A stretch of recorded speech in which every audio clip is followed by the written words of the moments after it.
Indian farming guide में आपका स्वागत है।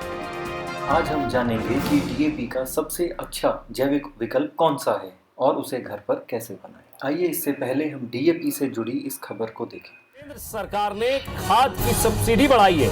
डीएपी खाद पर सब्सिडी 140% बढ़ाई गई है। किसानों को डीएपी पर अब 1200 रुपए प्रति बोरी की सब्सिडी मिलेगी। 14,775 करोड़ रुपए अतिरिक्त व्यय करेगी सरकार। हाल ही में केंद्र सरकार ने खाद के दाम बढ़ाए थे, लेकिन अब इस पर सब्सिडी दी गई है। डीएपी खाद पर सब्सिडी अब आप मानकर चलिए 140% बढ़ाई गई है सरकार के द्वारा। यानी कि जो खाद के दाम बढ़े थे उससे कहीं ना कहीं राहत जरूर मिलेगी किसानों को।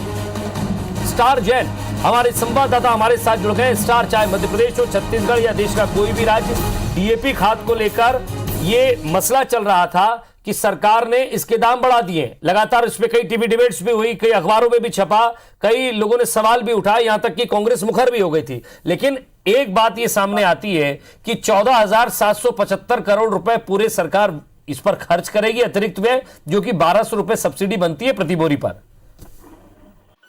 क्या आप जानते हैं कि डीएपी और एसएसपी में मौजूद फास्फोरस का 30% हिस्सा ही पौधों को उपलब्ध हो पाता है।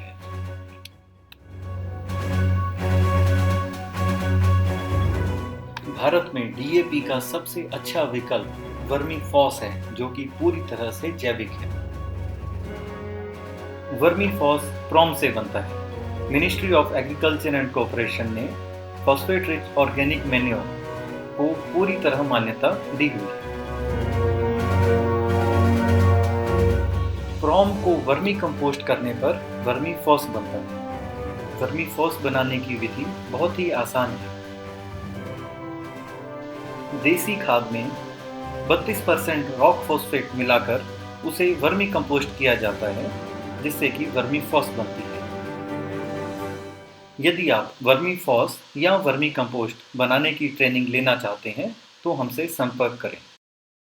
नमस्कार किसान साथियों, जैसे कि काफ़ी लोग हमारे को कॉल करके पूछते हैं भी हमें वर्मी कंपोस्ट का काम करना, हम कैसे करें, और हम काफ़ी दूर से हैं, पूरे इंडिया से और इवन पूरे विश्व से हमारे पास कॉल्स जो आती हैं, उनके लिए हम ये जानकारी देने जा रहे हैं। किसान साथियों, जब भी आपने बेड का लेआउट बनाना है, ये इस तरीके से बनाना है भी कुछ बेड आपके इस साइड लग जाएं, आने वाले टाइम में कुछ बेड इस साइड लग जाएं, और जो ये हमने बीच में 12-13 फुट की गली छोड़नी है, इससे हमें क्या बेनिफिट मिलेगा भी अपना जो गोबर आएगा, रॉ मटेरियल आएगा, वो यहाँ पर आप घेर सकते हैं और यहीं से इधर वाले बेड भी भरे जाएंगे और इधर वाले बेड भी भरे जाएंगे, जिससे आपको लेबर कॉस्ट बिल्कुल कम पड़ेगी।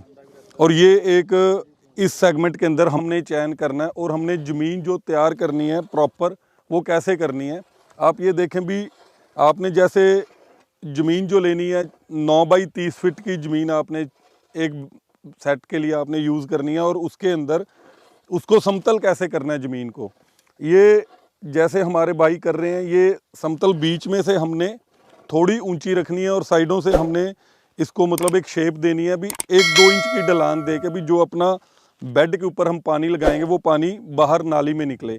इसके साथ साथ हमें एक नाली छोड़नी है 2 फीट की, और प्रॉपरली हमें मतलब इसको शेप देनी है, जिससे हमें कोई भी किसी तरह की पानी निकलने निकासी में कोई प्रॉब्लम ना आए। जो हमने जगह सेलेक्ट करनी है अपने वर्मी कंपोस्टिंग बेड के लिए, वो उस जगह के आसपास में पानी का बहाव ना हो, वो ज़मीन आपकी ऊंची होनी चाहिए। अगर पानी का बहाव होगा, आपका जो केंचुआ है वो मर सकता है।